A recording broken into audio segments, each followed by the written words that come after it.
ng tag-init ang magiging tapatan ng Ayos Barkada sa Summerversary Special Episode bukas ng Kapuso Musical Variety Show na All Out Sundays.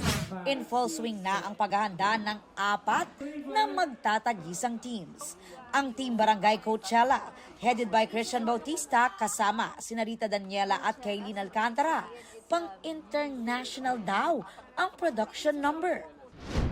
World-class Budget. performances. Yes, abangan niyo yan at iboto niyo ang Team Coachella. Coachella. May kanta, may sayaw, Fierce. fierce. Lahat papakita namin dito.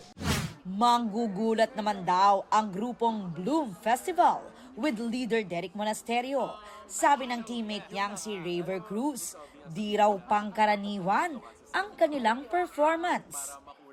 Nag-start kami na medyo parang kalmado lang hanggang sa pataas ng pataas ng pataas. Tapos boom, pasabog. Sa production namin na to, expect the unexpected. Correct. Si Mark Bautista, ang leader ng Pool Party Club with Allen Ansay and Sofia Pablo, buwis buhay raw ang performance. Aerial dance habang kumakanta.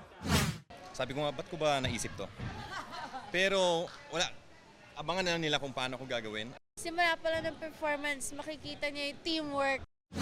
Ang Team Calle Tropico na pangungunahan naman ni mga batang Rila star Miguel Tan Felix.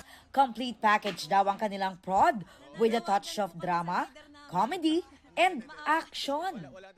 Gusto naming dalhin talaga yung action dito sa All Out Sundays. Kaya ipapakita namin yan ngayong linggo. Abangan niyo po yung angas naming lahat. Para makadagdag sa excitement, maaaring bumoto ang Kapuso viewers sa team na nais nilang manalo. Aubrey Carampel, updated showbiz happenings.